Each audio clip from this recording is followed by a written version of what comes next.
Hey everyone, it's Jason. Welcome to Black Rose Wars Rebirth. This is video part 2. If for some reason you didn't check out part 1, we went over what all the components in the box were, in the core set here, as well as we did look through the basic of the rules. We didn't, again, do a what's or a how to play, but we went through kind of like what each different step is and the main goals of what you're doing throughout the game. So in this video, what we're going to do is look at all the miniatures. So our 4 different mages, our different evocations and their cards and what they can do. And then we're going to look at these spells, the spell books and the grimoires and the libraries and stuff like that. And then in video part 3, we will go in and we'll look at all the different rooms, and we'll look at the avatar cards, all the event cards, all the quest cards, all the extra different stuff like that. So this is kind of like the middle, like the fun stuff that everyone really wants to see what you get to play as, and then the other stuff, the things you get to interact with. Kind of like the enemy stuff. So we're going to go ahead and hop right into this.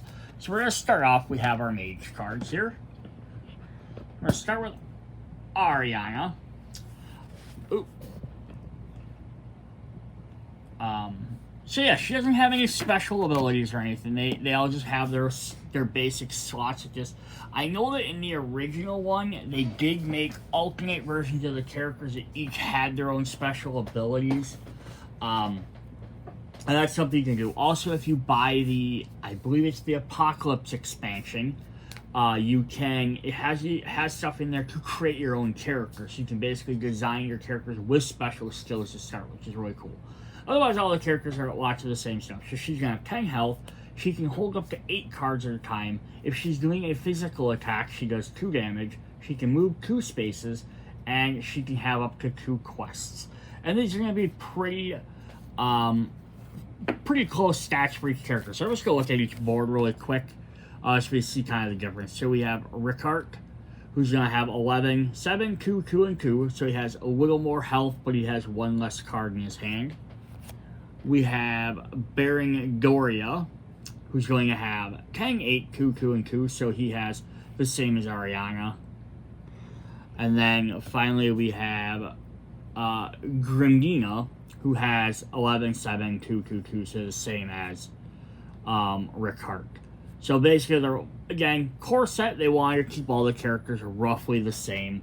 Then when you start getting some of the expansions and the Kickstarter stretch goal stuff like that, then they end up becoming a little bit more changed a little bit because they want to give them, hey, you're getting some extra characters. But they want to keep the base guys fairly close.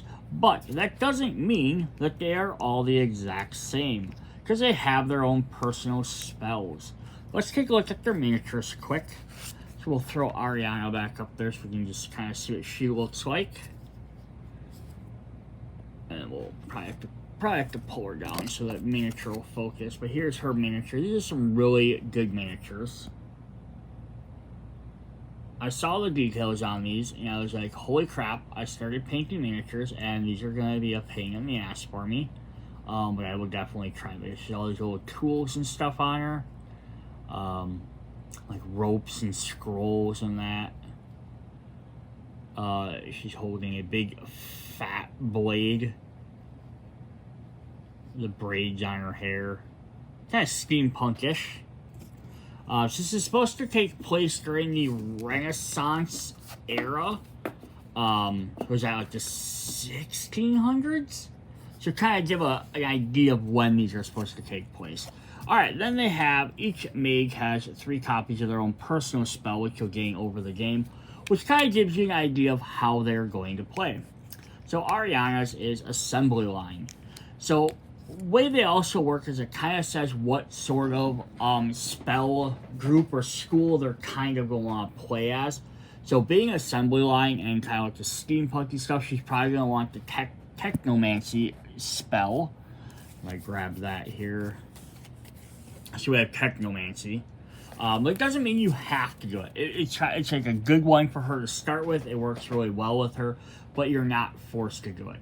So she has a couple of things. So on all our spell cards is we're going to have what type of spell it is. This is a contingency spell. So it's either a combat spell or a contingency spell.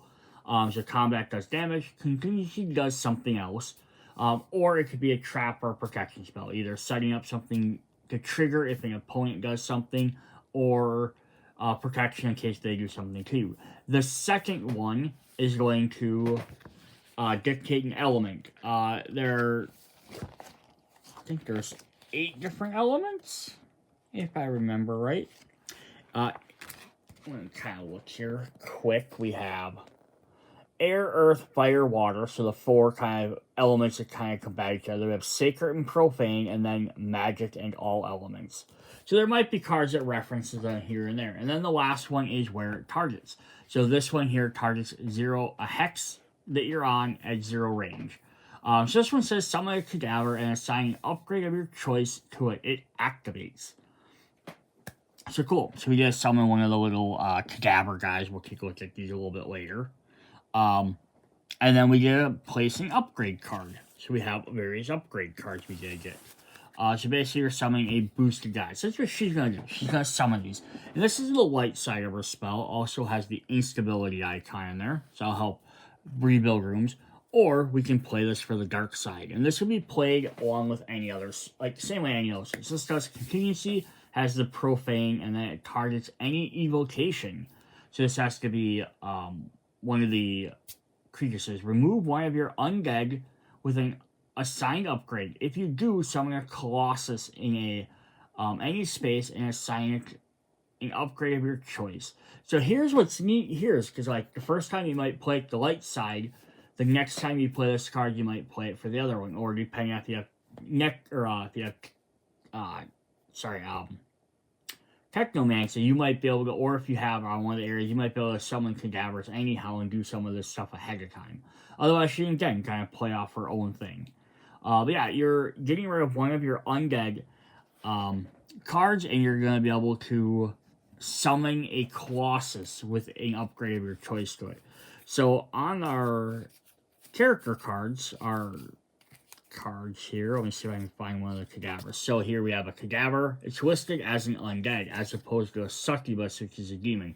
So although this summons a cadaver specifically, you might have another character from another expansion or whatever that lets you summon a different undead.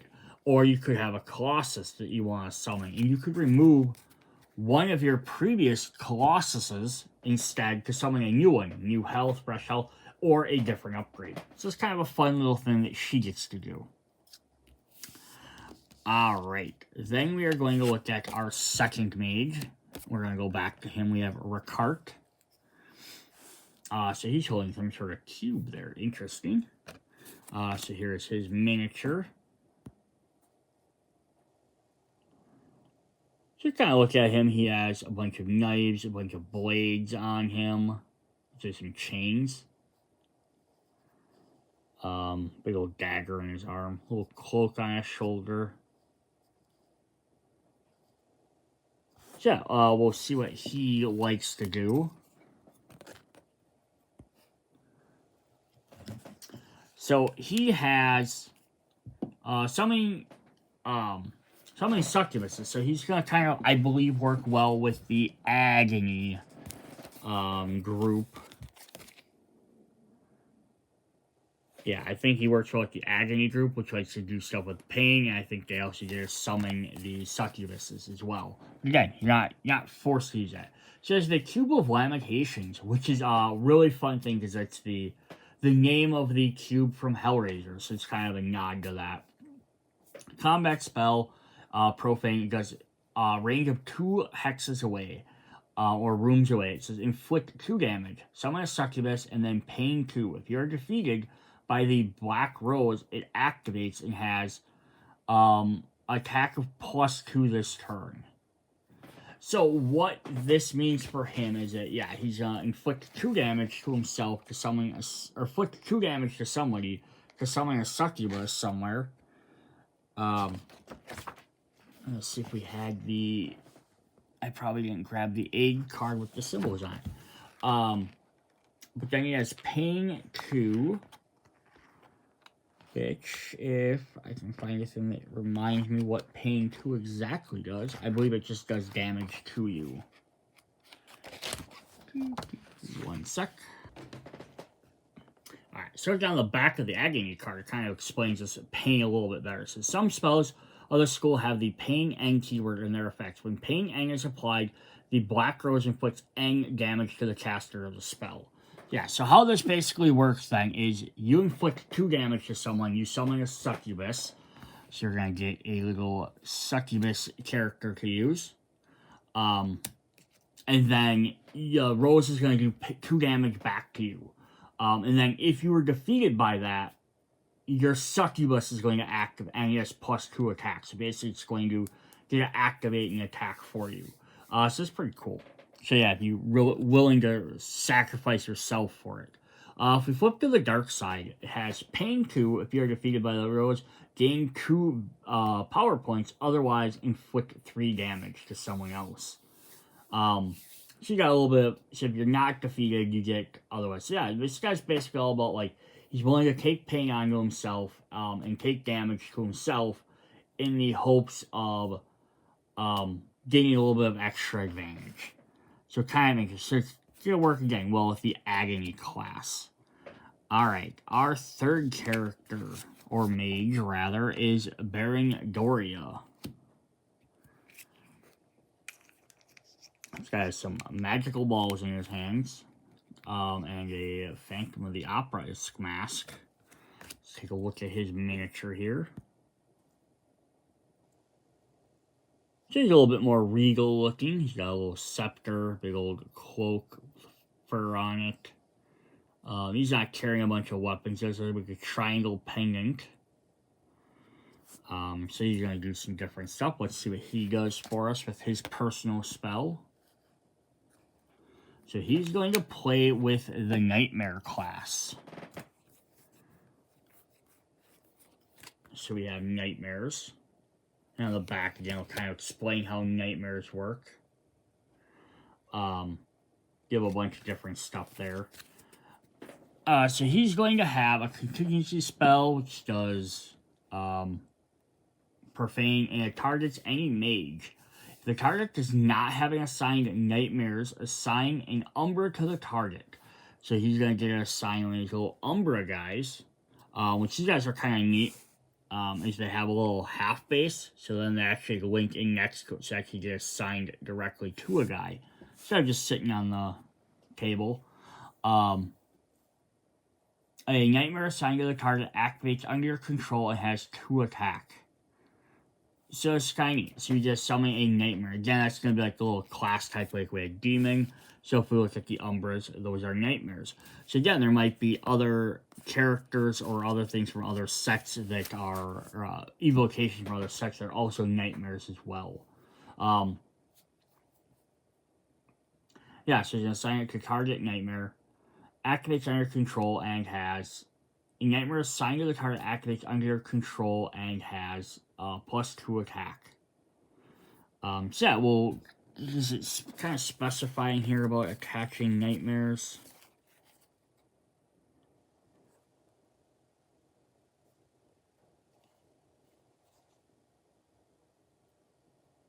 Yeah, so we have some different Nightmares. So some of the cards are called Nightmares that we might attach. And he's a Nightmare as well. So it says, we'll kind of get more into this. We'll get into this very shortly. We'll see what some of the Nightmares do. I'll wait until we get that so we're not reading it twice. His other side, his card's called Wanderer's Dream. I didn't even read that. So I have another one. The star means targets a special. It says, remove up to 2 Nightmares from the lodge. For each removed Nightmare, assign a Nightmare to a target wizard or mage. These Nightmares activate under your control. So basically, you get access. It's basically you can remove 2 and you can place 2 new ones somewhere else. So he gets to move around the Nightmares. So you have one guy summoning cadavers, potentially summoning bigger ones. We have our second one that's going to take damage and summon succubuses. And our third guy just to play with the Nightmares. So then we have our 4th and final mage in the core set. Gramina. Kind of an old withered person. I believe it's a woman, but I would imagine she looks like an old withered hag is what you'd call them. But she has like a deer skull or some sort of skull there. Kind of more like warring cloak. big old cane, wooden cane, little talismans all over her. All over her thing, little like voodoo dolls. Alright, and then her spells are going to use jinxes. So they are going to be part of the hexes. So we have the hex class.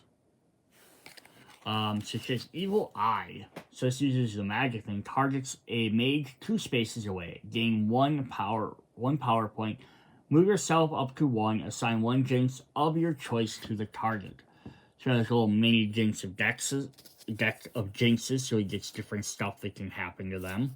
Basically, they're like upgrades, like basically make characters better. These make characters worse. So that just kind of lets you get a move around and play that. And then if we flip back to the other side, it says target yourself. It says discard one of your active quests or a jinx assigned to you. If you do, gain 1 power point and draw 1 quest card. So either way, even if you don't discard one, you still get to draw a quest card because you do each thing on a period separate from each other. So a little bit different. Just kind of play around with jinx cards a little bit. So just to also point this out is we've had Hex, Agony, Technomancy, and Nightmares. So we have Alchemy and Shamanic left. They're the last 2 spell groups in here, so these are probably going to relate to the characters in the 5 and 6 player expansion. And these kind of also go with the 4 colors. We have our purple, our blue, our red, and our white are the 4 main colors, and the other 2 colors are green and yellow. So they kind of also sort of link to that. So yes, if you get the 5-6 player expansion, you'll have a mage that'll work with each different one. And then as expansions come out, and you get more of the add-ons, they usually, whenever there's a new spell, there's usually one of the wizards in that set go with that group. So they kind of, each one kind of gets its own one that they're a little bit better at. But that shit also makes the game cool, is you don't have to stick with those. Alright, so then we looked at all of those. So let's take a look at our evocations themselves. So we start with this succubus. And we have, I think, 3 of them. So the number matters because that's how many you can summon in a thing. So if there's only 3 miniatures, that means only up to 3 mages can ever summon them. So here's our succubus.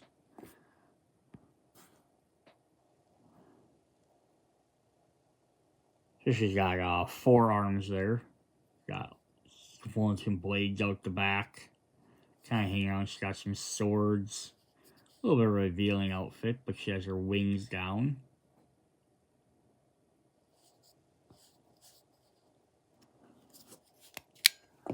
So what does the succubus do? So that means with the succubus, because we have 3 of them, we have 3 cards for them. And they're all the same. So it doesn't matter which one you have. You have 1 for each player. So succubus is a demon. It has +1 attack for each damage on this card. So as it takes more damage, it gains more power. Each time the succubus owner suffers damage, the succubus can suffer 1 damage in place of those. So it can basically absorb damage for you. It can move up to 2 spaces, has 1 damage +1 for each thing, and has 3 health. So it can take 2 extra health, so it can basically up its damage to 3, unless you have some sort of additional upgrade.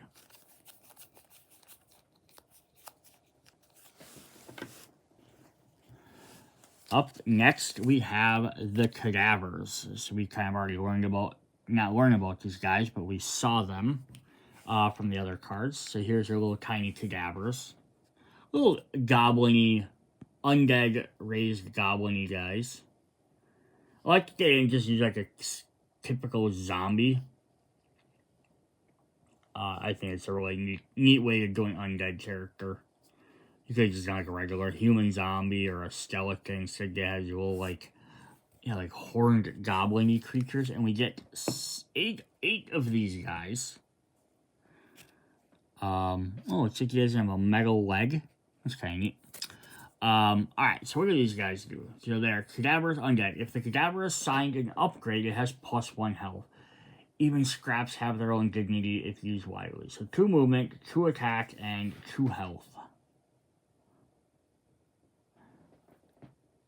So I think all of these miniatures are the exact same. I just wanted to double check. Yep.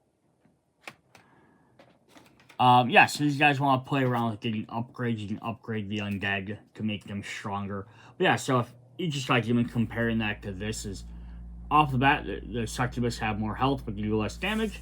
These guys have a little bit less health but do more damage, but they each have ways to boost some of their stats.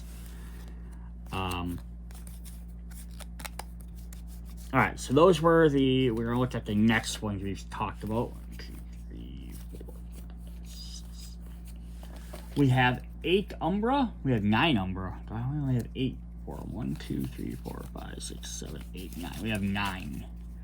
We have the Umbra, which are the nightmares.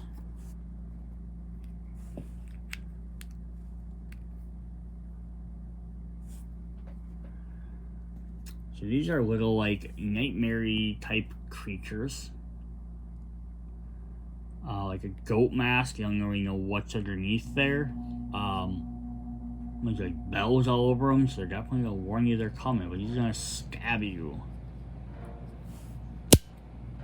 Yeah, and then they also have this on there. So they have this extra little black base, which you can take off. The whole point of this, though, is for 2 things. Is one, is to show, because it has a black base, it's showing that these belong to the Black Rose. So even when they're summoned and you're using them, you're basically borrowing their power or ability from the Black Rose. That's why they have a black base. And then second is so that when they're standing next to a character, when you put their bases on, it gives them a higher standing point, so they're equal to the other characters. But yeah, what they do then is then they attach to a character, as opposed to like a Cadaver or the Succubus are just going to be kind of standing around in the same area. And it's to show that he is following him around. He's a nightmare following this guy around. So when my guy moves, he's going to move with him. So it's a really neat thing. They have other mechanics for that later with familiars. They're like pets that follow you around as well. So I believe these have a little bit different stats on them. So we have 3 cards with this number. I don't know what's different between each one.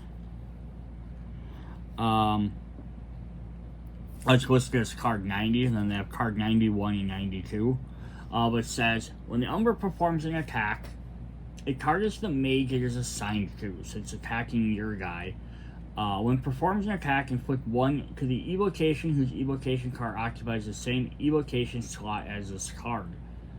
So what it does, it has 0 movement because it sticks around with a mage. It has 2 health and it has 1 damage. But whenever it does damage, it's going to damage whoever it is. So if it's in slot 2, it's going to try and the evocation card occupies the same slot as this card. So it's going to try and take out your evocations rather than necessarily just damaging you. So very interesting. The other 2 cards, the other three cards for that, and then we have 3 cards for this one, and then 3 cards with the other numbers, so 91 and 92. They all have the exact same effects, 0, 1, 2. So I don't know why they gave them different numbers, unless originally when they were designing the game, they were originally going to give you 3, and then they kept adding more throughout the game. It's a very, very good possibility. Alright, then the next card we've heard about is the Colossus. So we have a big old undead Colossus, so we can upgrade our cadavers. I gotta get out the big gun for this one, so we have a bigger miniature. We only have 3 of these guys.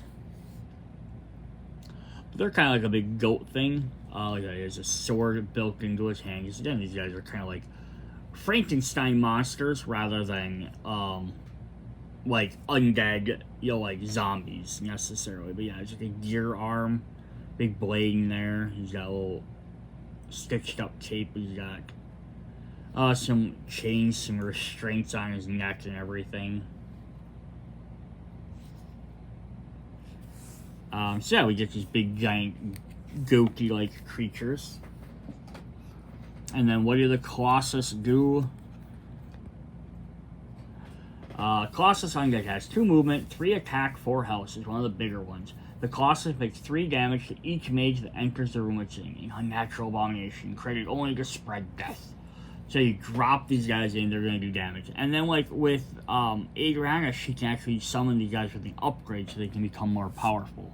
So that's kind of on a shop. So like there's her next to each of the different guys, so you kind of get an idea of how big these guys are. Alright, then we have some other special ones. For some of the other classes, which we didn't get into yet. We'll look at the spell cards next, and we'll see what those are. But our next evocations we'll come across are the totems, which are altars. And we have 1, 2, 3, 4, 5, 6 of these guys. 1, 2, 3, 4, 5. We have 5 of these guys. I would learn how to count. So you guys little totems. I'm guessing this is probably for shamanic.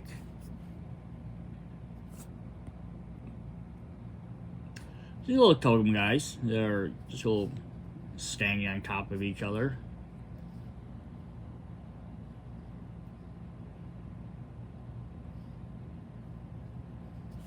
So like little guys there.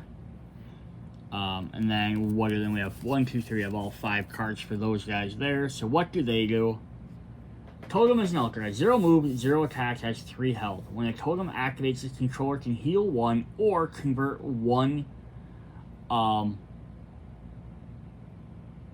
a mage item from what's that little symbol mean there again? A model within 1 range from it.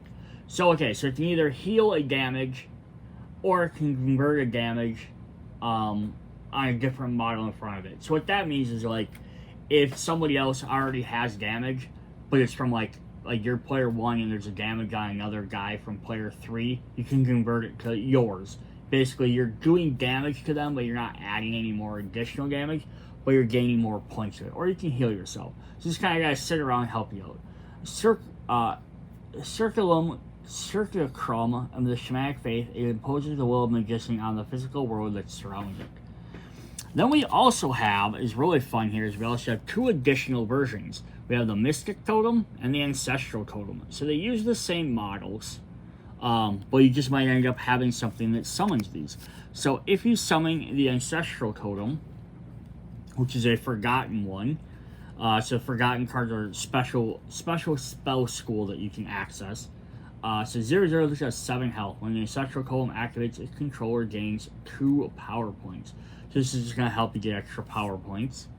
And then the Mystic Totem has 0/0 and 7. So when Mystic Totem activates, its controller puts 3 instabilities in any room. So 1 will help you gain victory points, 1 will help you gain instability to convert rooms. So that's a really neat mechanic there as well. Alright, then we have another one. We have the Knight. We have Nigredo. So he's a construct. So here's his miniature. So he's definitely Black Rose themed. He's got the big rose all over him. Armored cape. He's got his pauldrons. Weird neck thing behind him. I don't know what that is. He got a big giant sword. This is definitely a Renaissance era type sword. Got little crosses on his face mask. Which, if we looked at his picture, they should light up. I don't know how in the heck. So I would have painted the rose, but I thought looking at the card, I would have painted the rose black with like some dark black green lines. Here it's gold, so it's kind of neat. I wouldn't have thought of painting it that way. Black and gold armor, which is really cool. So we did just summon these somehow. We got 3 of those. So again, 3 miniatures for those. So for each of the Nigredos inflict damage, or each time they inflict damage, controller may place 1 instability or convert 1 instability in a room from it. So it does 2 movement, 2 attack, and 4 health. So it's a little bit stronger than some of the other guys. It has a really neat ability. Then, the very last thing we have is we have Albedo. Who Albedo does not have a miniature in this set. Instead, we get an Albedo token. So he is available in one of the expansions. They did make one later on.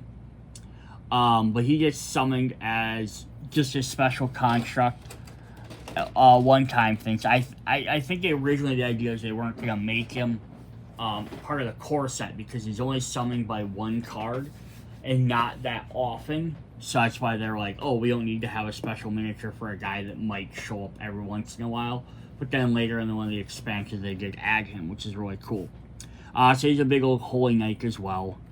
Kind of like the upgraded version of the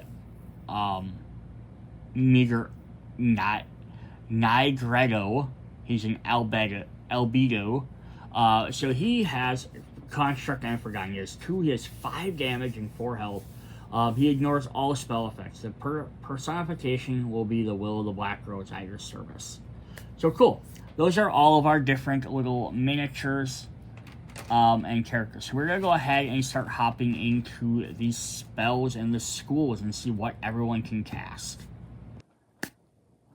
Alright, let's head to spell school. So we're going to start with Technomancy. So each deck, just to go off, first of all, has 36 cards. So there are 12 different cards, 3 copies of each. So as you play through the game, there's more than enough for each player to pick up multiple copies of each card. Although if you're playing a 4-player game, that means only 3 of the 4 of you would each get to have 1 copy of each if you wanted to pick through each, dig through it that way. But here we start off on each card, so we have a couple of things at the top. It's going to show the symbol, of course, so we kind of have an idea what it goes to. It's going to show what kind of elements they link into, so if you ever play anything, you're looking for different elements. Technomancy is going to have only 2 any, 6 magic, 4 profane, 6 of them are going to be fire, and 6 of them are going to be mountain or earth. So this doesn't have water. It doesn't have, the air. So it doesn't, it doesn't have a couple. So they're not going to all have every single element. Then we have the 2 starting grimoires. So they're going to show the Creator, which has 6 cards, and Thanatos, which has 6 cards. These are, so when you start the game off, each player gets to pick one. They pick a class and they start with one of the grimoires. So if you're playing technology, you just start with one of the 2 of them. And now, I would imagine it's very technically possible that each player could all start with the exact same one. If you had 3 players, you could each start with the Creator because there are 3 copies. Just nobody else would then have any more access to Technomancy cards unless people discard stuff. Or one, well, I guess they sell all the Thanos stuff at the bottom. But you could even have like one player play as the Creator, one player play as Thanatos. So you can do that as well. It doesn't make it that big of a difference. Just you might all want to pick a different grimoire if you want. And as you go through the game, you get it. So there'll be 6 cards out of every deck are already picked out for each character. Then the next thing are show the light side and the dark side of each card. It's going to show what each card does. This is a quick glance. It's going to show what type of spell it is. So you can see these have a lot of contingencies. They have a few combat up here. This one has no combat spells, but it does have 2 trap cards. It shows what elements it does, and then it shows what it targets. So again, it might make a difference on what you're trying to target a lot. This is going to have a lot of stuff where it's targeting evocations versus mages. Like this one doesn't target a single mage. This only targets a couple. We have 1 mage, and then a couple other ones down there. So each thing's going to target some different stuff.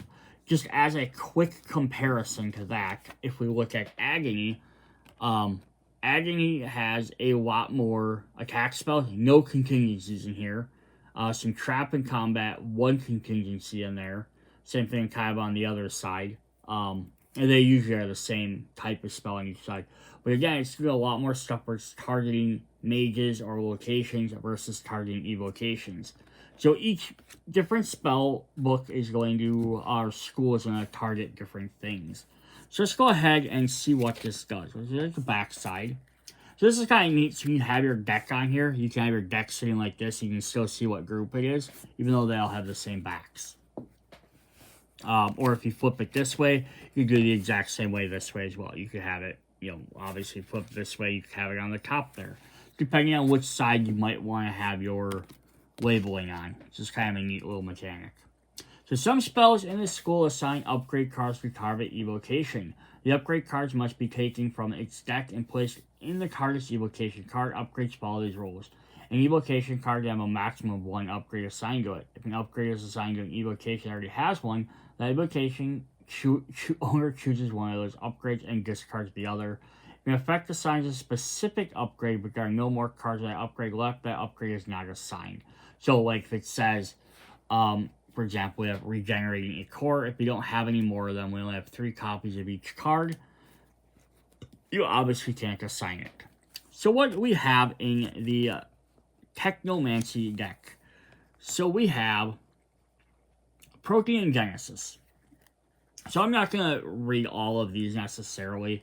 I'm not going to read the element. I guess that doesn't make that big of a difference. But this is a contingency. The card is for 2 spaces. So just place 1 instability, summon a cadaver, and it activates. So you drop this guy somewhere, and you just activate for you. If we play the dark side, instead, you lose a power point. If you do, summon a Colossus. So that's kind of neat. So depending on which side you want to do. And then as also reminders while you're playing through the game, you get to put 1 card in your quick spell. You can play it whenever it's available to play it. But otherwise, your other spells, when they get cast on your turn, when you get to activate stuff, they have to go spell 1, spell 2, spell 3. So depending on what you want to do or where you're at, it might be if you want to play the Colossus quicker and have him just summon to be available to do stuff at the end of the turn, or do you want to drop a cadaver for cheaper earlier on that then he can now attack right away. But if you're maybe not near anybody, it might make more sense to summon the bigger guy. So very interesting. Up next we have Mutant Energies. So it continuously that targets any evocation. Remove 1 of your evocations. If you do, inflict damage equal to the attack value of the removed evocation to all mages 1 space from it. And then now this thing can again move around the board. So wherever you move it, you can kind of have them trigger to kind of like essentially explode is what you're having them do. If we look at the dark side of this one, we have target 2 evocation within 2 spaces away. Move a target with a health value of 3 or less. If you do, summon a cadaver in the 0 space from the target. So you can basically get rid of somebody else's thing and have it basically now he's exploding out of that guy. So it's kind of a neat little mechanic. We have Craft. Contingency, the target's 1 space. Summon a cadaver, assigning a random upgrade to it. So that should be a random upgrade. So you don't know what he's going to do, but it's still cool. Boost him up somehow. And then we have Graft. Summon any evocation, assign an upgrade of your choice to the target. So again, here's the thing. Do you want to summon a cadaver with a random bonus? Or do you already have guys out that you want to boost up? And here's the nice thing about the other one there is, if you're playing the top or the dark side of the graph, you could be playing with other things. You could have some agony cards and be summoning some succubuses. Or you could possibly play Nightmare and have Umbras and then attach it to an Umbra that's on somebody else and might give them a extra health boost or extra attack power. So some interesting stuff there. Living Liquid targets any evocation. Assign the regenerating a core upgrade to the target. If you do, heal 2 damage to yourself. And we'll look at what these upgrades specifically do at the end of this here. Or an evocation 2 spaces away. Discard an upgrade assigned to the target. If you do, place 3 instability in a space from the 0 spaces from the target. So wherever he is. So it's kind of neat. So he plays around doing stuff with those upgrades. Acid Blood. So combat to an evocation. Assign the corrosive plasma upgrade to the target. If you do, inflict damage to inflict 1 damage in an area from the target. So you hit somebody else with it. So it's basically you're giving corrosive plasma to this guy, and then they're squirting their blood onto somebody else. Or we have just regular acidic blood atomic. Inflict 3 damage and place 1 instability. So yeah. But you can only target 1 space away. So ones where you can make any of your evocations wherever they are deal damage, 1 damage to somebody, or here, someone close to you can deal 3 damage to them. It's Kinetic Infusion. Any evocation, assign the Tendon Implant upgrade to the target if you do place 1 instability in the target. Or we have Kinetic Infusion. Target yourself. Move up to 1 space, move up to 1 space, move up to 1 space, and he may activate a room. So at any point there, you can stop after moving, because again, anytime they hit a period, you can stop. So you can move a space and you can activate. Yeah, this helps get you around the room pretty quick, or around the map. It's pretty cool. We have a Vigorous Infusion. Target your evocation. Assign the Muscular Implant. Upgrade to the target. It activates under your control. So what's neat here, it just says to a target. Doesn't mean it has to be yours. You can target somebody else's, and then now you get to activate it as you control it. The other player still owns it, so they keep all the stuff. They have all the cubes and all that stuff. But you get to activate it under your control and have it do damage for you for a turn.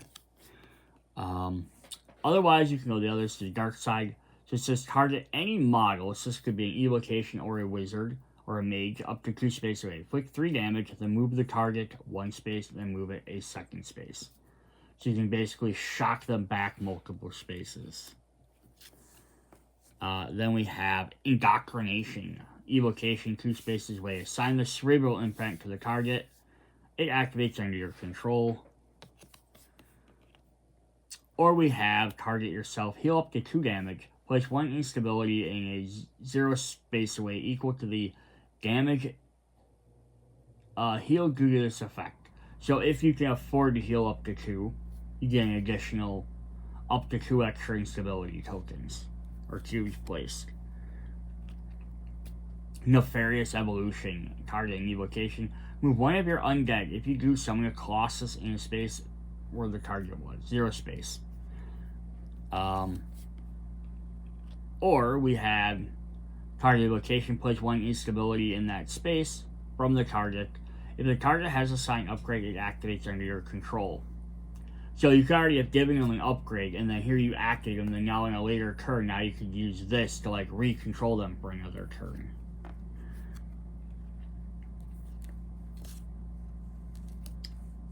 We have Draco Sting. So this is a trap card. So when trap cards come out, they stay face down. You throw the trap token on them. It says one of your evocations is defeated or removed.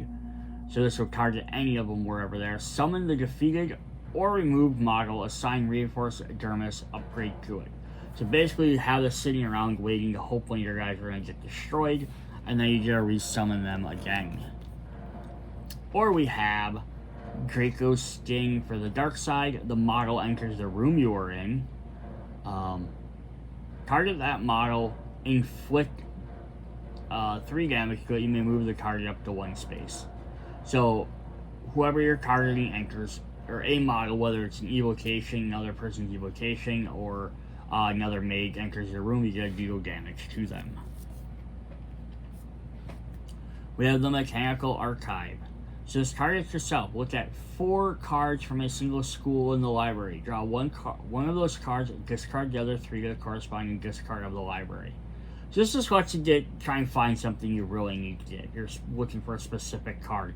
This could be really helpful if like you're really playing lots of Technomancy, but you're like, oh, I really would love to get, you know, this Nightmare card or this Agony card that does this. This could help you find that specific card without having to keep drawing a bunch every turn. So here we also have this. This is game 1 PowerPoint. Search 1 card with your summon keyword in your grimoire. Reveal that card and draw it. Then shuffle your grimoire. So now you just search. So in your deck, you just find a card with the summon keyword. So this, instead of letting you look for a deck and find new cards to add in, lets you just search your personal deck or a specific summon card. Then the last one is Necrotic Pheromone. So another trap. A mage enters the room. So it targets a mage up to 2 spaces away. Target that mage. Choose up to 2 evocation. Target. The evocation activates under your control. So you get, from that mage, you can now target another guy. Or activate another evocation. And then the dark side, another mage resolved an effect of a room. Target that mage. Up to one of your 2 evocations from the target activates and another one from 2A. So basically, they did something, now you're attracting them guys towards the mage that did things. So those are 12 cards for the Technomancy. So 6 and 6. So alright, let's take a look at these upgrade cards really quick since we kept talking about them. Now there's going to be 3 copies of each.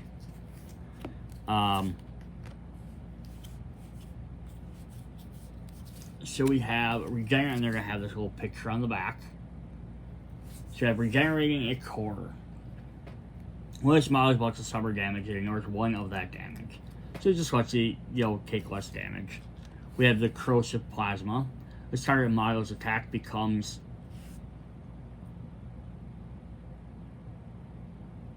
the target of this model's attack becomes 0 range. So it has certain attack...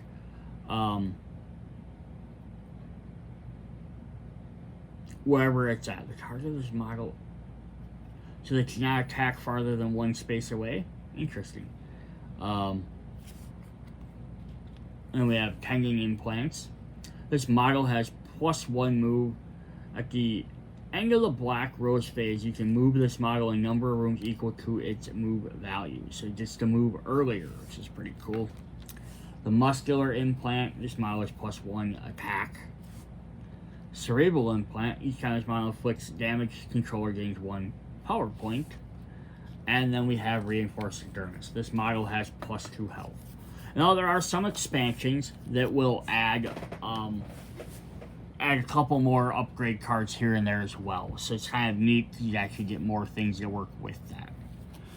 Alright, that was our first spell, or our first school. Let's take a look at our second one. We're going to jump right into Agony. So we have Sadistic Fury, and we have Elgora, or, well, I'm going to mess up this word, Elgorinina, which I believe is like the fear of blood or not liking blood, something along those lines. We kind of read this one before, but this skill takes advantage of the damage inflicted from the rose on their mage sheet. So like if the black rose goes damaged and you have their cubes on your sheet, this takes advantage of that. And some spells of school have the pain end keyword, and can be any number. Effect when the pain end is applied to the black rose inflicts end to the caster of the spell. So then it's a way for you to get extra damage on your character. Alright, so we are going to have Visceral Fire. Combat spell deals a mage 2 spaces away. Inflict 2 damage. If you defeat the target, inflict 2 damage to each 1 mage from the target, and then you take 2 damage from the rose. Yeah, so they just do straight up damage, and it can kind of like spread out, but then you have to take some extra for pain too. Or we have target to space. Inflict 1 damage, max to 5 for each damage from the rose on your mage sheet. So first time you play this, very first turn, first turn you play this, it's gonna do 1 damage. Actually, inflict 1 damage for each rose. So you're gonna do 0 damage because you have no damage. But if you play some of these other pain cards, this is going to eventually get higher up there, and maybe towards the end you have 10 health, you can end up doing up to 5 damage. I just can't do any higher than 5, but that's still pretty crazy. You can usually defeat a bunch of guys there. And since it does 1 damage to the room, up to 1 room away, it can hit a bunch of different characters. We have Shared Torture. So this targets a model of 1 space away. Inflict 4 damage, then convert 1 damage to yours, and then take 3 pain. So technically does basically 5 damage to them, right? Because you're doing 4 brand new damage, but then you're getting to switch 1 to yours. Although, like, again, the way this works, because that's periods. If that 4 damage kills them, you don't get to convert 1, because it would kill them before it converts. And here we have this size, inflict 1 damage for each 2 damage from the rose on your mage sheets. Again, the more damage you have, the more powerful this one gets. We have Grim Torment. Inflict 3 and then does pain 1. So any model. This helps. You have to pay attention to it, because if it's a model or a mage, if it's a model, It doesn't have like a defining signature on it. It's kind of a little blank dummy looking thing. Now you can attack a mage or an evocation, but if it just says mage or just evocation, it's might not be as powerful to you. On the other side, we have paying 1 and then inflict 1 damage back to 3 for each 2 damage on your mage sheet, and it doesn't care how the damage got on there. Cross and Delight. Summon a succubus, paying 1, it activates. So yeah, just get an extra succubus on your battlefield to help attack for you. Or this side says target one of your demons, inflict 2 damage in a 0 space from the target, plus 1 for each damage on the target demon, and remove the target. So you're going to do a bunch of damage, but then you're basically sacrificing it to do the extra damage. Now again, I like the fact that it says demon and not just succubus, because again, expansions or the older set, the original version, might add other demons, so it lets you trigger more things, which is a really cool idea. The Heart of Ice, or actually future expansions as well. Inflict 3 damage, convert 2, and then pain 2. So very simple, not a ton of difficult abilities there. Place 1 instability for each damage from the Black Rose on your mage sheet, up to a maximum of 4. So this could help you really finish off some rooms really quickly. Actually, I think the green rooms only have 4 instability. So you might be able to drop this depending on how much damage you have. Again, the more damage you have, the more powerful some of these are, but that also puts you at risk of dying more, and then it resets everything. Peak of Agony, inflict 2 damage. The Rose converts up to 2 damage on your mage sheet, and then pain 2. So the Rose takes more. And then the problem is there's also giving the Rose more of a chance to get more victory points and win quicker. Inflict 3 damage. Inflict 1 damage, max of 3 for each 2 damage on your mage sheet from 1 to a different model from the target. Alright, let's reread this. Inflict 3 damage. Okay, then inflict 1 damage up to 3 for each 2 damage on your mage sheet to a different target. So if you have 2 damage on there, you inflict 1 extra damage. If you have 4 damage, you inflict 2 to a different target. So it kind of spreads out the more damage you have. Ineluctable Pain. Ineluctable Pain? Maybe it's Ineluctable Pain. So this has a persistent effect. So it says inflict 2 damage to the target each time they lose or gain 1 power point. So when you play this, you're going to target someone 2 spaces up, a mage up to 2 spaces, or a model up to 2 spaces away. Put this persistent token on them to match this card, or to match that. So then you know who you're doing damage to. So it says inflict 2 damage each time they gain or lose power points. So as long as this card is out during your turn, they're going to take extra damage, which is a really cool mechanic. Otherwise, we have the other persistence says gain 1 rose or power point each time you suffer damage from the Black Rose. So this again can work with your other abilities. You play this one early on, the more stuff that happens, the better it's going to be. Pain Mask, another persistent, so target 1 space away. Inflict 2 damage to the target each time they inflict damage with a spell or physical action. So yeah, drop this, and if they decide to attack you, they're going to start taking extra damage for it. Or, when you suffer damage, one of your evocations suffers that damage in your place. So this helps you protect yourself. Which works really nice with the succubus as well. It says succubus there. It says does extra damage. Each time succubus owner suffers damage, can suffer 1 damage in place of those. It basically gives like any evocation like this succubus type ability.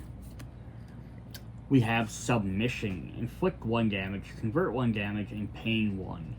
So you might be like, why is this not... There's other ones. You have ones that inflict 3 damage, convert 2. Why is this better? Because this targets anybody. The other ones usually only target like that space or 1 or 2 spaces away. So if we jump back and we look at one of those, like right here. So this inflicts 4, converts 1, pain 3. So why don't you only do more damage? Because it only targets a model 1 space away. This one here will target anybody. So it does less stuff, but it can target anywhere. So it can potentially be a better spell. We have Submission. Inflict 2 damage, place 1 instability on that space. For each damage from the rows on the model who suffer damage due to this effect. Max of 4. Oh. So inflict 2 damage. Place 1 instability on that space for each damage from the black rows on the models who suffer damage due to this effect. Max of 4. So target in a space, and then anyone that had black rose damage you could potentially do. So you could target your own space, take 2 extra damage as well as anyone else taking damage if they're in your space, and then you might be able to place a bunch of instability counters. That's kind of a neat mechanic.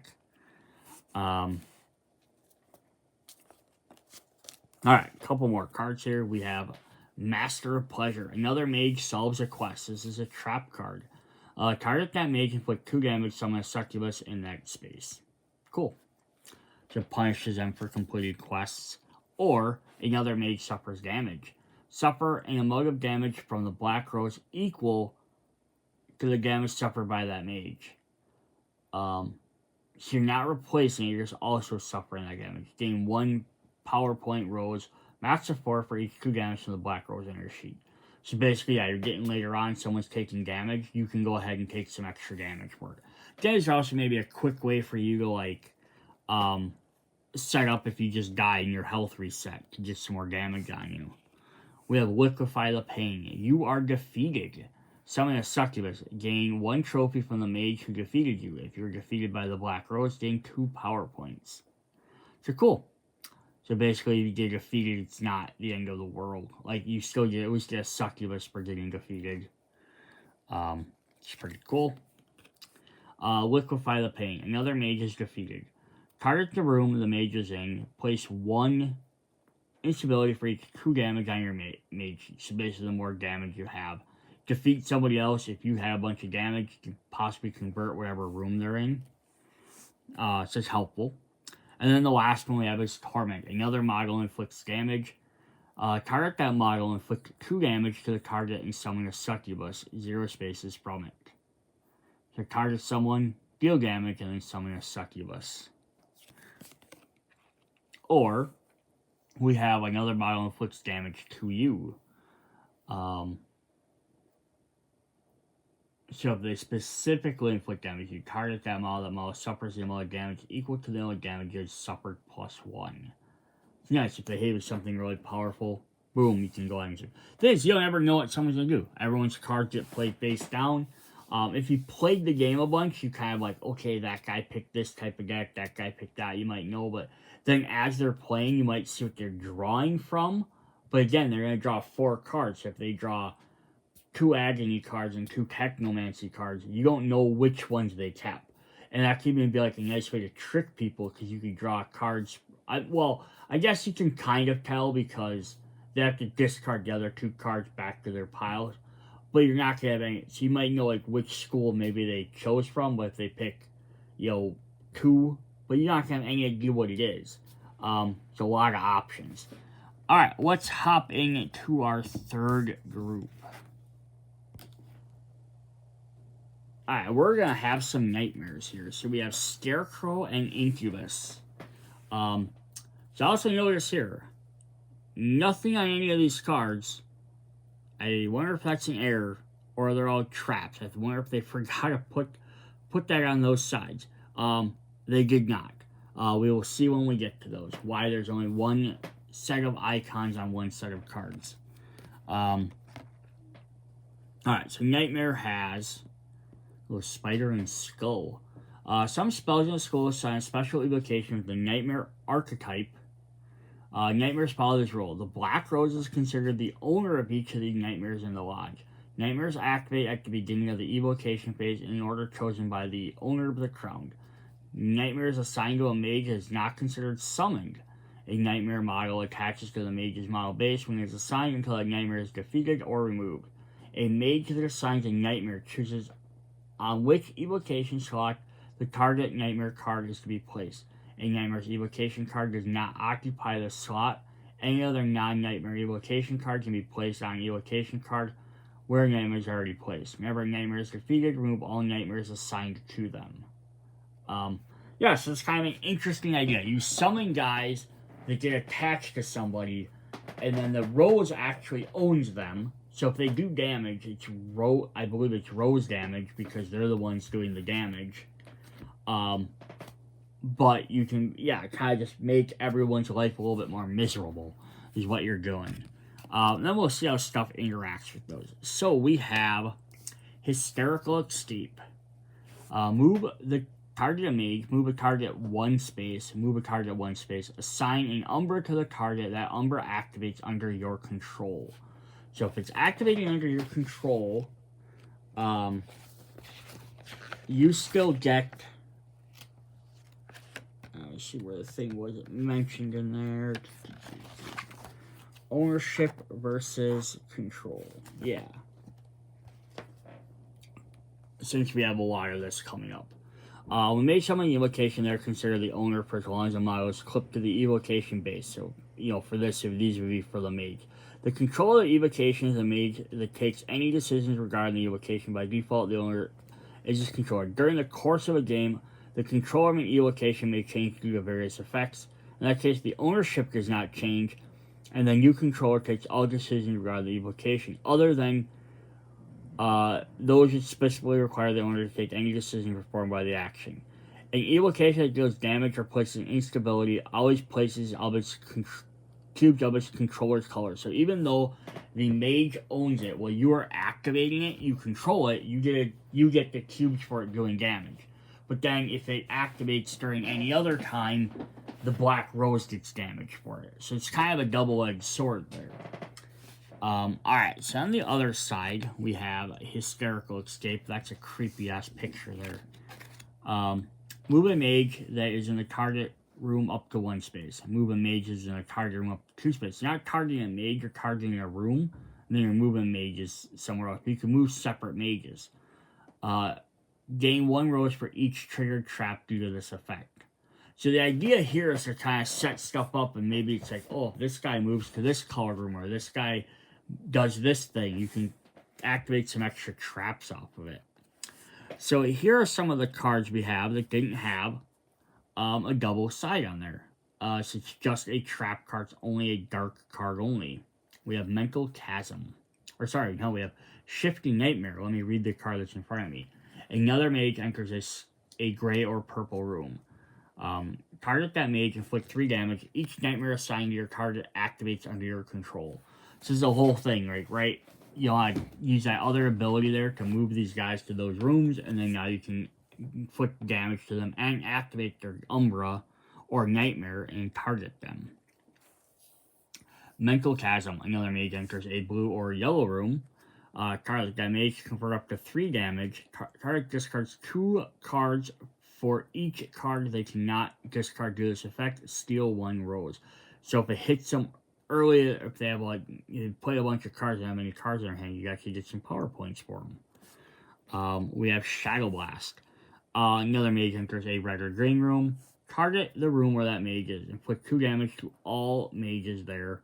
Assign an Umbra to each mage for each nightmare in the target room. Place 1 instability in a room from it. So kind of cool effects there. We have the Throne of Thorns. Steal a power point. Assign an Umbra to target. That Umbra activates under your control. The target gets the crown. This is one of the few ways to get the crown outside of just event cards. Or draw a card, gain a rose, get the crown, and then the rose inflicts 2 damage to you. So just kind of giving you some extra utility stuff. So we had cards that did summon monsters and did stuff there. We had cards that did damage. This kind of gets you some other different options in here. Traitorous Nightmare. Target a room with at least 1 nightmare in it. Activate that room, even if used.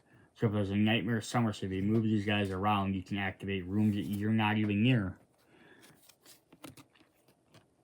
And then assign an Umbra to the target. The target has at least 3 assigned nightmares, gain 1 rose. Each nightmare assigned to the target activates under your control. So imagine that, you could throw 3 of these guys on somebody. Now, also keep in mind, there are 9 of these guys total. So the idea would be is if you're playing Nightmare stuff, right? If you're the only guy playing Nightmare and there's a 4-player game, you could assign 3 to each character. That's kind of the idea of it. Although granted, if everyone's playing a little bit here and there, you're not gonna have enough to assign 3 to everybody. We have Painful Loss. Wait, did we look at the other side? Yeah, we did. Inflict 2 damage, assign an Umbra to each mage from the target. So you add a bunch of those guys. Or you may have the Black Rose inflict 2 damage to you. If you do inflict 1 damage to each mage in the lodge, each nightmare in the lodge activates under your control. So take some damage, but you get to activate those cards. Or those miniatures. Anguish. Assign up to 2 Umbra to the target. Each nightmare in the lodge activates under your control. Draw an event card. Interesting. Drawing an event outside the event phase. Target a mage with 3 nightmares assigned to it. Defeat the target. So again, this could be a very powerful spell if you cast it right. Alright, Reoccurring Nightmare. Assign Umbra to the target. Choose an Umbra in the lodge. If you do, remove the chosen Umbra and assign an Umbra to the target. Each nightmare assigned to the target activates under your control and has +1 damage. And then, if we also remember with the Umbras, as long as we're talking about these guys so much, so it says when it performs a hit, a card is mage assigned to you. When it performs an inflict 1 damage to the evocation card occupies the same slot. So if they summon evocations, these guys are going to constantly be trying to defeat them before they start attacking the mage. So that could be very helpful as well, depending on who they're fighting against. So this has a persistent effect. Each time the target reveals a spell, nightmare assigned to the target activates under your control. So they reveal a spell, you get to activate and attack them. It's kind of cool.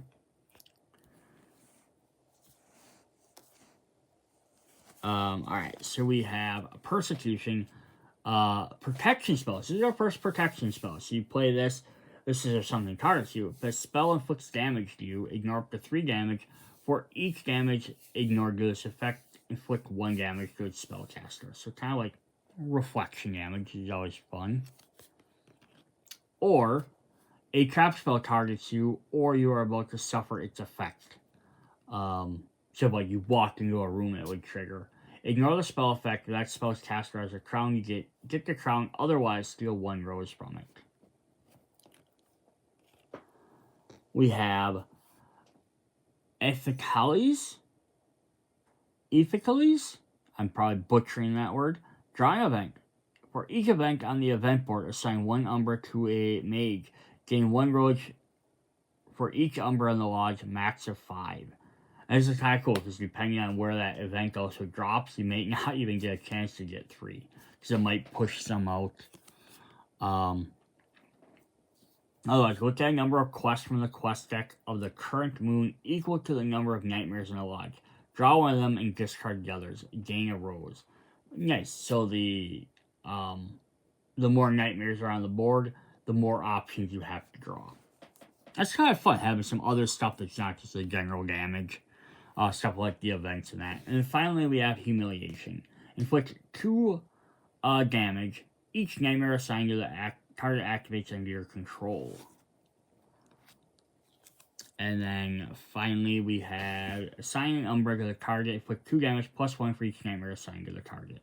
So yeah, there's sometimes it's like spreading the Umbras or nightmares out gets you a lot of better bonuses because it's like for everyone out there, you can target multiple guys.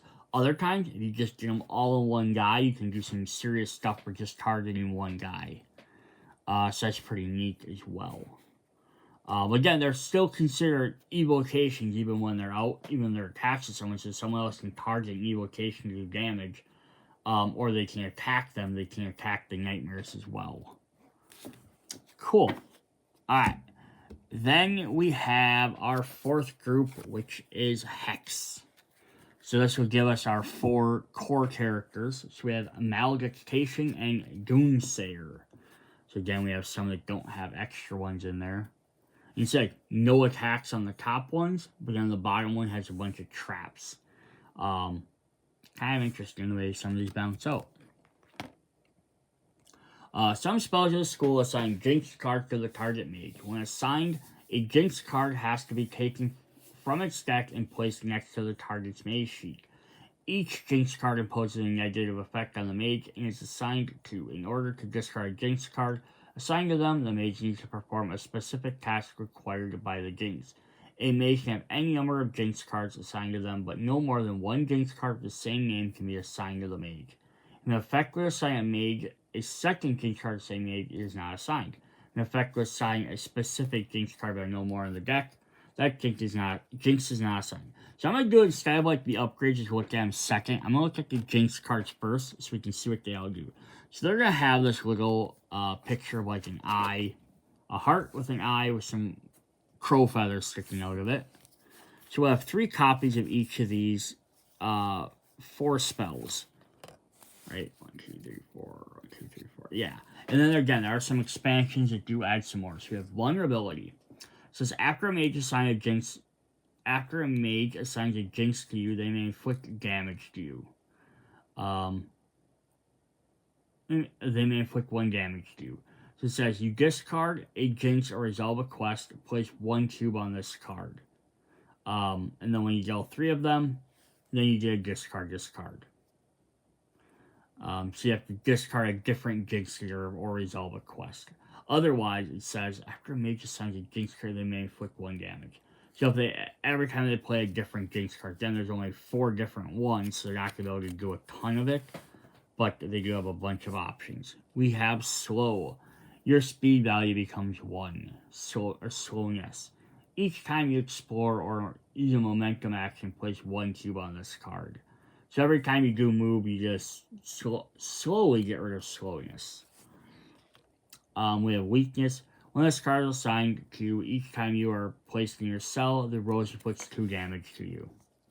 So every time you do finally get back, you die, you basically start with 2 extra damage. After resolve the effects of a yellow or green room, place 1 cube on this card. And then the last one is Oblivion. Says when you place an instability, you place 1 less and then place a cube on this card.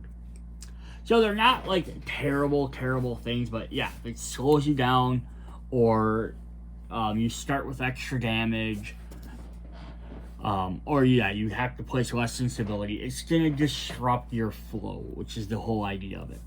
So what do we have to get these cards out? We have Feverish Dreams.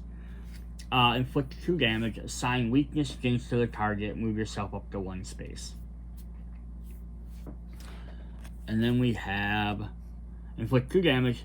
The target discards 1 Jinx assigned to them. If they do inflict 2 damage, the target loses 1 rose. So this could be helpful for you to also maybe free up from one character to the next. Like a guy like completed, they have slowness. They've completed 2 of the 3 cubes. You could do this to inflict 2 damage to get rid of that rather than letting them solve it on their own. We have Black Feather. Steal 1 power point or rose. And assign the weakness Jinx to the target. Move yourself up to 1 space. It'll let you get around a lot, isn't it? Alright, then we have place yourself at 0 range from the target.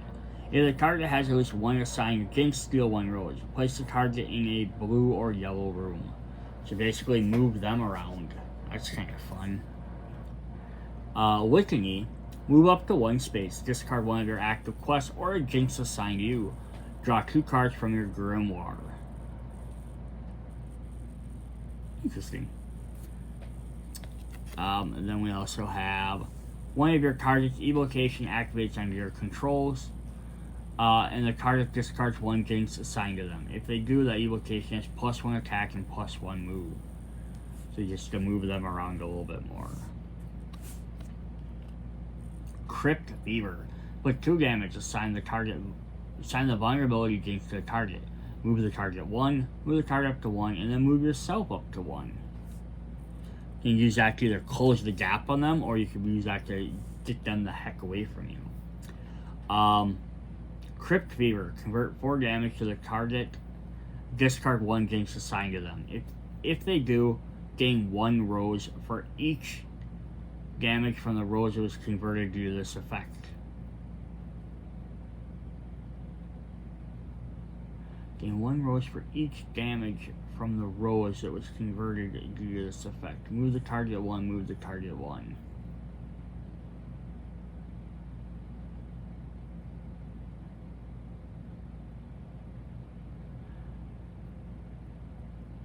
Assign if they do gain 1 rose for each damage from the rose that was converted. Oh, okay. So if you convert the roses versus converting somebody else's. Gotcha. I was like, I don't know why I was getting confused by that. An eye for an eye, another protection spell. Another mage targets you with a combat spell. Target that mage. They choose whether you ignore their spell or they lose 1 rose. Assign the Oblivion Jinx to them. Interesting. So they can decide if they don't want to get that. They can just ignore you instead. Cool. And the Oblivion one gets some less instability. Or another mage target a combat spell. Target that mage. They choose whether to ignore the combat spell effect, or they lose 1 rose. Gain 1 rose for each jinx assigned to their target. So if you have a bunch of jinxes on them, again, it doesn't have to be your jinxes. Anyone could have played them. We have a curse. Inflict 1 damage. Convert 2. Assign a jinx your choice to a target and move yourself up to 1 space. So some of them are specific ones. Some have, you can do whatever you want. Inflict 1 damage to target. If that target has at least 1 assigned jinx, inflict 2 more damage and then convert 2 of it. We have a Baleful Curse. Another mage inflicts damage to you. Target that mage, inflict 2 damage, assign the slowness jinx to the target. And then we have another mage inflicts damage to you. Target that mage, inflict 2 damage, and the target discards 1 jinx assigned to them. If they do, they lose 2 roses. Again, I like the idea of you like, why would you ever want them to discard? Because they're about to complete it. Discard, make them discard and do extra things to them, right? And that way they basically wasted your time doing stuff to it. They have to get 3 things. They wasted two times to it, especially like the first one, which is what, vulnerability. Like, right? So it says, after a mage assign jinx to you, they may inflict damage. You can keep assigning jinx, it's going to do damage. But yeah, if you resolve a quest or discard another jinx. So let's say if they discarded 2 other jinx cards, then all of a sudden you remove it. They had to spend time getting rid of them other ones that they might not normally, so that they don't have to keep getting that one. Alright, so we have some full ones here. So these ones are on the dark side as well. No, these are on the light side. It's kind of, some are dark side, some are light side. A mage enters a blue or purple room. Target that mage. Convert 2 damage for each damage that cannot be converted with this effect. Place 1 instability in that room. If the target has at least 1 jinx, steal 1 and then inflict 2 damage to them. The Cerebral Worm. Another mage enters a red or yellow room. Target that mage, inflict 2 damage, and assign vulnerability to the target. For each jinx assigned to the target, place 1 instability on that room. Suffocation.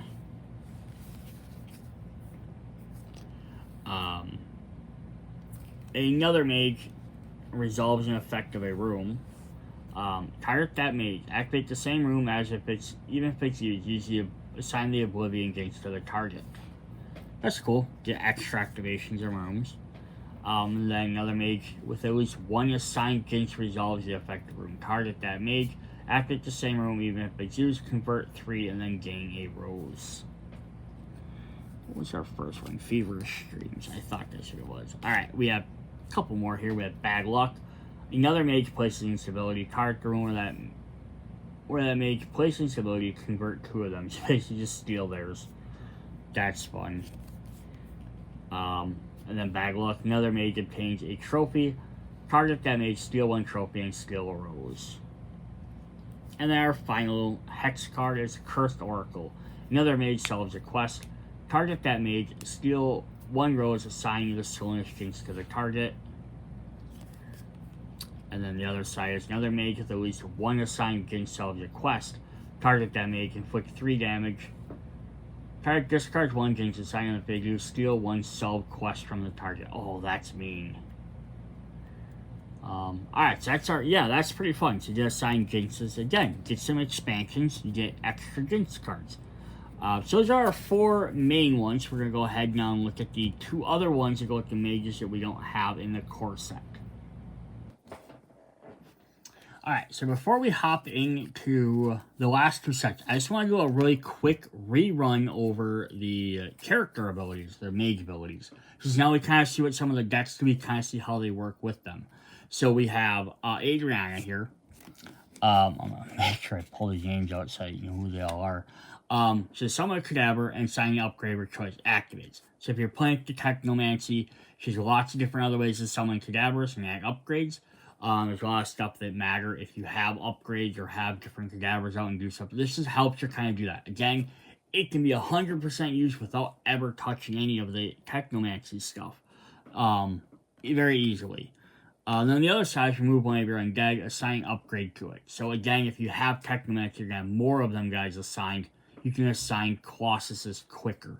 But again, you can always just have multiple copies of her card eventually as you play through the game, and you could do that. Just here having the first one, you're able to summon it by itself. But if you have Technomancy, you have more undead and upgrade cards assigned.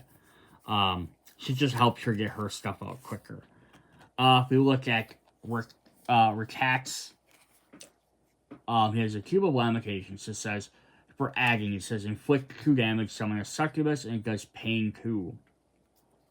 If you are defeated by the rose, it activates and has 2. So knowing that with that, there's a lot of cards that has with pain, which is going to deal damage to. He has a lot more adding, which is going to help him get that damage more often. It's going to let him activate these succubuses a lot quicker and do more damage with it more often. Again, it's not ever necessary to have that. And then here it just says pain 2 if you defeat other rose, gain 2. Otherwise, inflict 3 damage. So it's just a 3 damage spell, but when using adding stuff, he's going to have more option for the rose to deal damage to him. Here we have, for Baron Doria, we have Wanderer's Dream.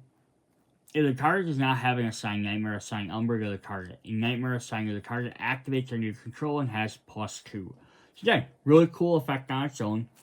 Combine that with the Nightmare stuff, where lots of times you want to have 2 or 3 different things on guys or have them spread around. This just, again, is another way for him to be able to do that quicker. And then we have Wanderer's Dream. On the other side, we have move up to 2 nightmares from the lodge. For each move nightmare assigned to the nightmare to the mage, assign nightmare to that mage, and then those nightmares activate under your control. So this is, again, kind of like the Adrian of those cadavers and colossus. Is it possible to pull off without ever touching the nightmare spell group? Yes. But you're going to have to summon this card a bunch. Or have another spell group that does nightmares, which there might be eventually at some point. But this one is going to be a lot easier to do with that in there. So you have a lot more nightmares. You can remove 2 from some other guy, put both of them on somebody else. If you have that one card that does 3, if you have all 3, it defeats them. That could be a great way to do that. And then finally, if we look at Gramina, she says, gain 1 rose, move yourself, assign jinx your choice to the target. Just lets you assign jinxes a little bit quicker. There's lots of stuff that says, hey, if they have a jinx, remove a jinx. Again, just another quick way to be able to do that. Or discard one of your active quests or a jinx assigned to you. If you do, gain a quest, draw a card. Or draw a quest. So again, all of them work very well by themselves, but giving them those extra spell classes, extra spell books will let them just activate them things a lot quicker. Alright, now we have Shamanic. So one interesting to note here, not a single combat spell. Almost all contingencies, 1 defense spell. So you gotta kind of keep that in mind. If you're playing this guy, they don't have direct... They will be able to do damage. They don't have any direct combat damage. Alright, so what's these guys? This school focuses on summoning totems and use them as starting points for powerful spells that allow you to place instability or solve quests. Shamanic magic is peaceful magic that is unwilling to inflict damage to others. So maybe it doesn't even have any. Alright, so let's see what this does. So that's kind of an interesting idea, though. So we have Prior Spirit. So it says, remove a target with a health value of 3 or less, gain gain a rose. So here, it just lets you like pop off one of the other invocations somewhere else, one of the weaker ones. Could even let you get rid of one of your totems and then move a totem somewhere else. Otherwise, discard an event, gain one rose. You may move an altar up to one space, move an altar. Cool, because usually the altars don't move. So if like we grab one of the altar cards here. So our totem altars generally, no move, no attack, they have 3. It says activates can either heal 1 or convert a damage. So it doesn't, again, deal any direct damage, but it will let you change the damage that somebody else has done. So basically, other people do damage. You can start converting it to your count as yours. So that way, when it does finish, you might not have the most damage, possibly, but you might have at least the second. We have a binding totem. Summon a totem, gain a rose. Very simple. Or we have all mages target 1 space from the golem. Lose 1 rose, gain 1 rose, remove the target totem. Okay, cool. So choose one of your totems. All mages lose a rose, and then you gain 1 rose for that, and then you move. So it's very slow, but it could, if you trigger it right and you hit 2 or 3 guys. Astral Path. Choose one of your active quests. Lose rose as indicated below. The first moon 1, second moon 2, third moon 3. If you do, complete the chosen quest. So a way to complete a quest is sacrificing the roses you gained by not having to actually do the quest. That's pretty cool. With all the stuff we have here with gaining roses and stealing roses, might not be a big deal. Look at 3 quests from the current moon deck or the next moon deck. Draw one of them and discard the others. Ooh, that's fun. Some different options. Dominion Totem. Summon a totem and place 2 instability tokens. And then we have target a totem. Choose a invocation 2 spaces from the target. It activates under your control. Choose a different totem. It activates under your control, and then remove the totem. Cool. It basically controls 2 different guys and then gets rid of itself. We have a defense spell. The Earth Totem. If a combat spell targets you or you are about to suffer its effect, ignore that spell's effect, summon a totem. Nice. Nice simple defense. Or, if a trap targets you or you're about to suffer a trap, ignore the spell effect, summon a totem, and gain a rose. Very cool. Alright, we have Wind Spirit. Shuffle your memories into your grimoire. Search your memories in your discard pile. Search up to 2 of your grimoire, 2 cards in your grimoire. Reveal those cards and draw them and shuffle your grimoire. Oh, that's pretty sweet. So basically, shuffle your discard, take all your cards, find 2 cards you want, draw them, and then reshuffle your deck. That is pretty awesome. Or with the top 3 cards from a library, draw one of those cards, discard the others to the corresponding library. Or do option of 1 of 3 cards from any library. Nice. Source of Life. You may place a model of your choice in one room from the target. In the target room, heal 2 damage or gain 1 rose. So move a guy around wherever you need to move them. Move your totems around probably because they don't move on their own. Maybe pull them away from opponents. Or heal 3 and place 2 instability. Channeling Energy. So Persistent. Each time a mage reveals a combat spell, you may have the rose inflict 1 damage to one of your altars. If you do, you gain a rose. Interesting. So you have them inflict damage right to your altars. And it's kind of neat if you can get one of the more powerful altars, which have 7 health. That'd be even better.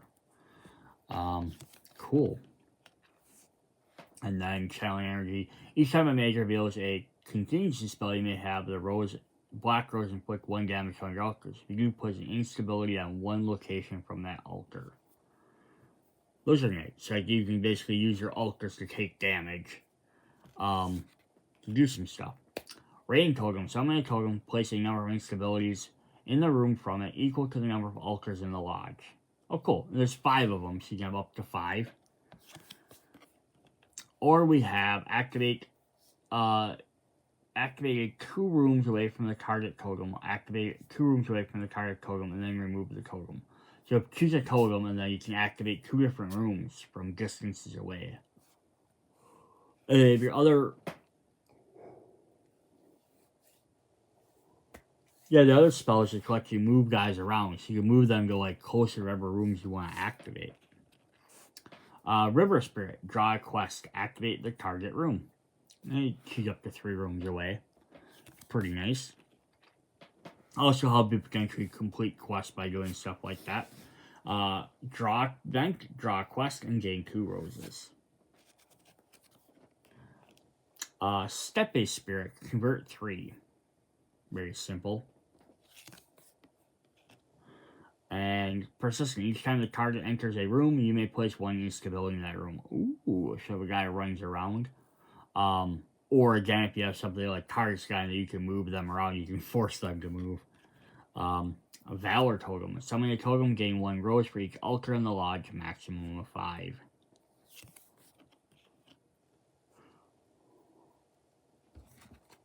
And finally, we have draw 1 quest. Move up to 3 totems. If you removed 3, gain a rose. So why would you ever want to remove less than 3? Again, it might just be maybe they're about to die. You could just remove them, get them off the board for some reason. I don't know why you would at that point. Who cares if they die? But you might want to remove them if you're like, oh, I can only summon so many totems. You have to remove a different one from somewhere else.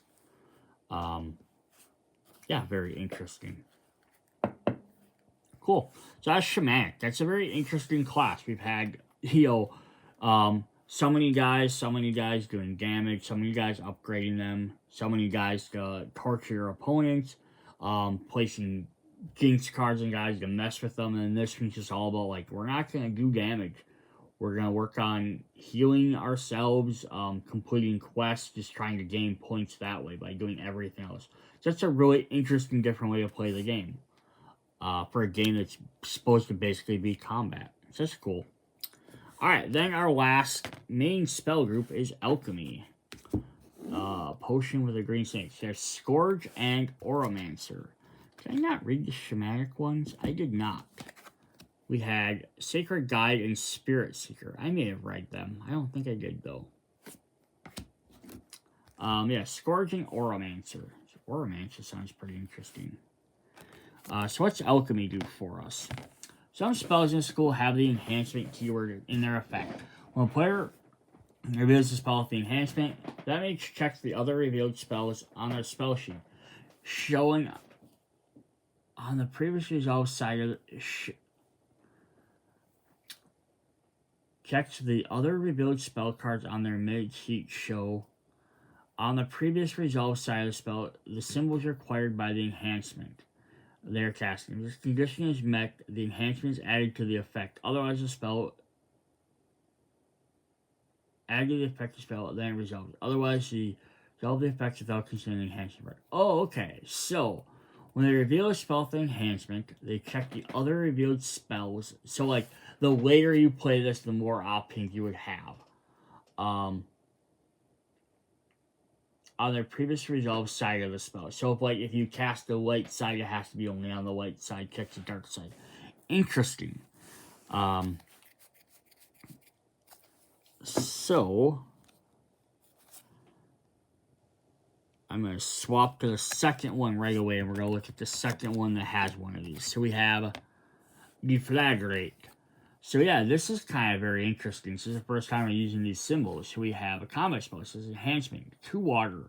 The target of the spell becomes 2 spaces. So normally you target a model 2 spaces away. Here you target the full room. If you have the water enhancement. So if you played 2 cards before it that had... Sorry, not water, earth. You had 2 cards before it that had the earth element.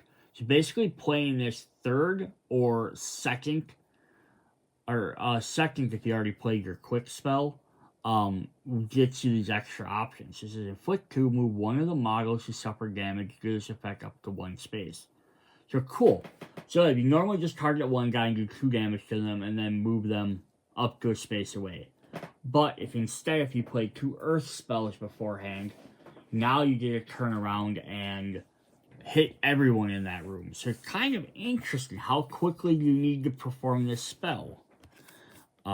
Basically, it's like alchemy. So it's like if you take a little bit longer to prep it and build your potion up, essentially, you can do more damage.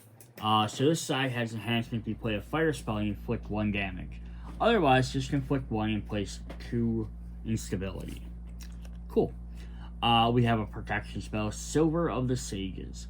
If you suffer damage, ignore up to 2 damage. One of your evocations activates. At the end of the activation, place 1 rose and inflicts 1 damage to that evocation. That's so cool. You infect them, but they do some extra damage to them. Or, if you are defeated, gain 1 and then summon a Negrito, or one of your constructs in the lodge activates. Okay, cool. So this is one that summons constructs. So that summons our last different type there. Interesting. We have Abilify, or Abilify. Enhancement, if you play 2 air spells, the target loses 2 roses, otherwise convert 4. So they're pretty powerful on their own. And then the other side has enhancement, if you play a fire, inflict damage, otherwise convert 3. So an interesting thing I want to note on here. So we have 5 fire spells, 5 earth spells, 5 wind spells, 5 water spells. So they have all the different elements. They have 5 of each. And you kind of see, so like we're looking at the Scourge, which is the... these are kind of all over the place right now. Well, yeah, like this one here has 2 air and just that one to start with, and then 1 of each. But then the other side have 2 earth and then 2 water. So they have a little bit of everything kind of mixed around, depending on which one you're doing. We have Marbling enhancement. If you play 2 fire, inflict 1 damage to each mage. Otherwise, just inflict 1 damage to each mage. Yeah, it's not bad either, right? Potentially up to 2 damage. Otherwise, you have enhancement, place a water, place 2 instability, otherwise inflict 1. So yeah, some of these they're not really that good unless you get the enhancement, but the enhancement makes them pretty crazy. Which also does 1 damage to that entire room. Azoth Bomb, enhancement, 2 water, inflict 2 damage, otherwise inflict 2 damage. And then enhancement, 1 water, inflict 1 damage for each, earth. Inflict 1 damage for each earth on the active side of revealed cards. Inflict 2 damage. So I do wonder though, it says it adds it to it.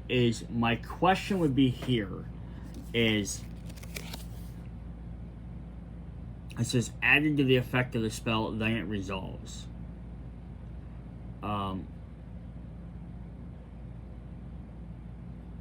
So I wonder if technically it should be like, if the enhancement activates, if it should be inflict 2, period, then do the top thing, is how I would read that. So that's what it sounds like, it adds it to it. So I almost should have had them in reverse order. Anthering Eruption. Playing Earth as an air. Inflict 1 damage. Protection and trap spells do not trigger due to this effect. Ooh, so that's kind of fun. So it does a lot of big damage, and the enhancement doesn't really boost its damage too much, but it does stop it from triggering things. So you have enhancement, air. Each one of your air on the active side of your cards reveal 1 card. Place 1 instability on a 0 space and then inflict 2 damage. Nice. Vitorium Spagricium. Enhancement, a fire and earth. Inflict 3 damage and then inflict 2. Inflicting 5 damage. It's pretty nuts. Most guys have like 10, 11 health. It's half their health right there. Inflict earth, inflict 2 damage, and then inflict 2 more. But again, you have to remember though, if you're doing this, it's always going to be your your second or third spell doing this.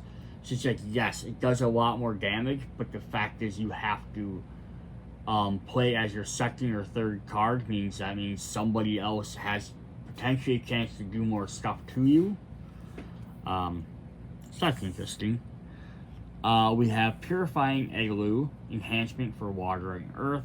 The next time a target activates, they have +2 attacks. This card is playing your Evocations. Heal 3 damage, your target evocation, and then target activates. Oh, that's cool. So then it gets 3 health, 2 extra damage, and it gets to activate that turn. Awesome.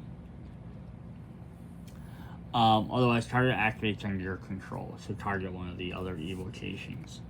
So why is activating, guys, really important? Because otherwise, your Black Rose activates, you activate, all the mages go their stuff, which means you can do damage, defeat things, defeat characters, stuff like that.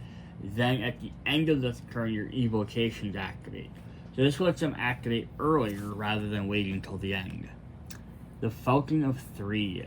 Moving evocation with a value of 3 or less if you do summon an Negrito to any space. Enhancement. If you play a river and a water, one of your construct activates and it has +1. So I don't know, yeah, this should have almost been like this direction. Do this and then you add this enhancement at the bottom.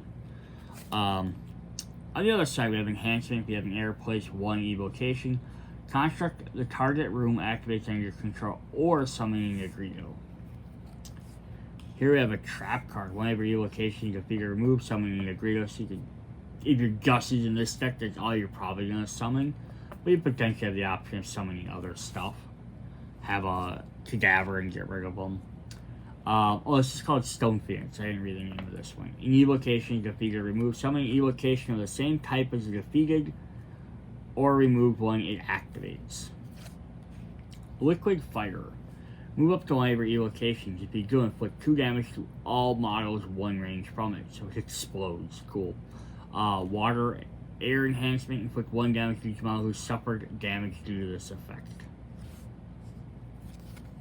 On the dark side, we have inflict 1 damage summoning Negrito. Enhancements of an earth. One of your construct activates, it has +1 speed. And then our final one is the Soul Transfer. Activate, add 0 room from a construct, even if it's used. It cannot be the throne room or the Black Rose room. And our last one here is remove one of your constructs. If you do, choose an evocation with health value of 3 or less from an evocation deck and summon it.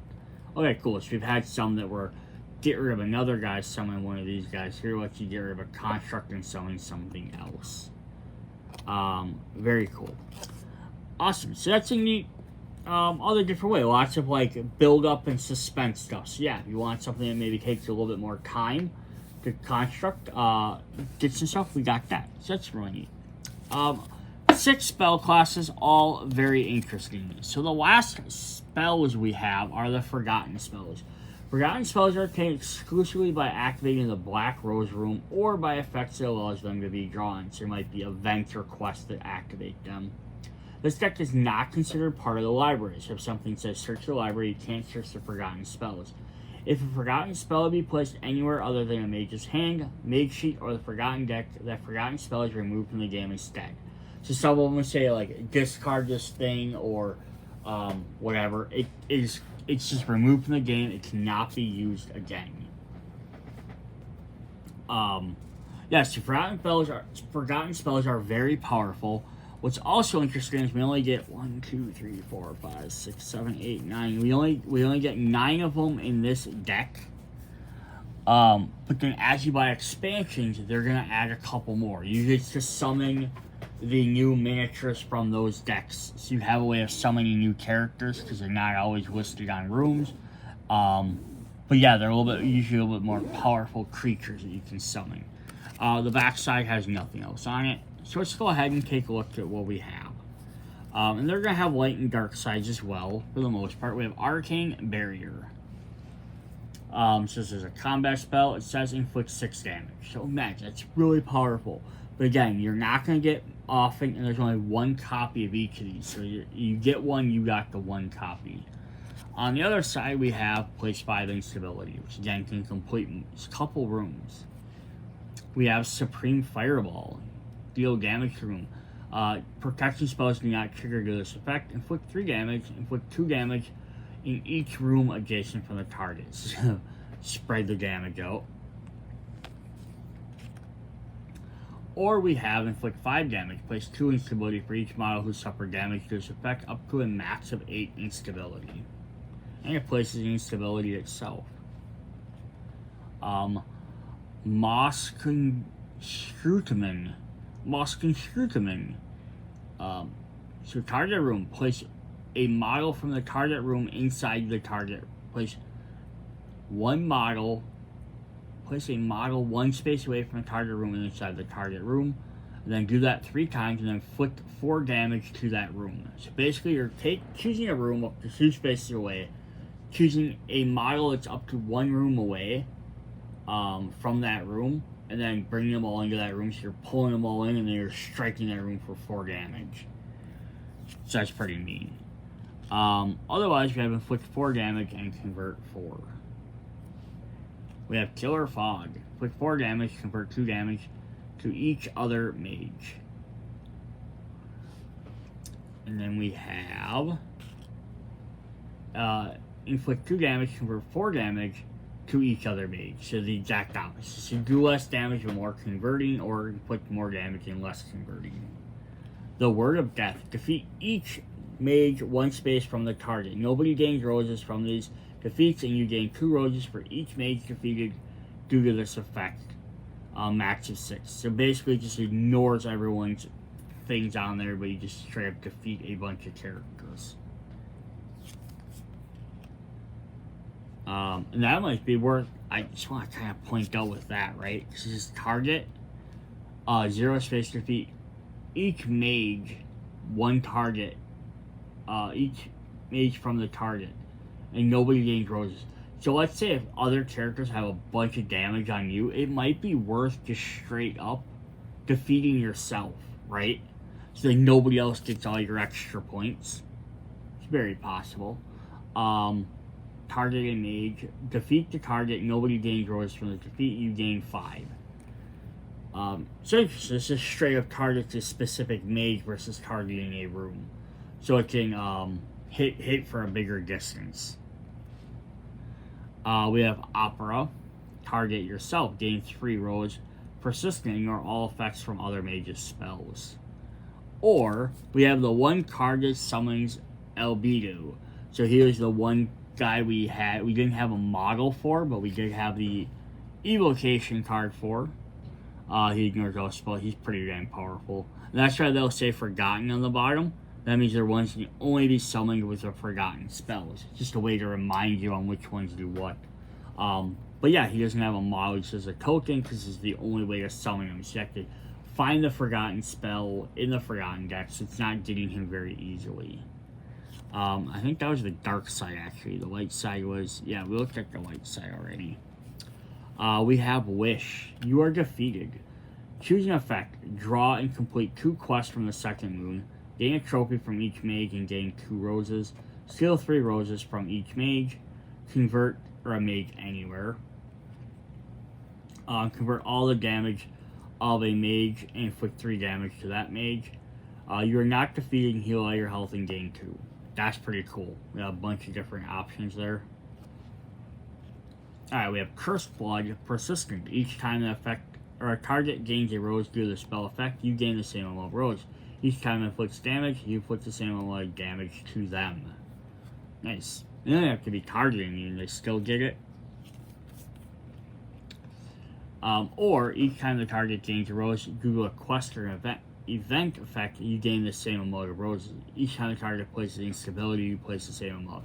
So do you want to gain roses each time they play a spell, or each time they complete an effect or event or a quest?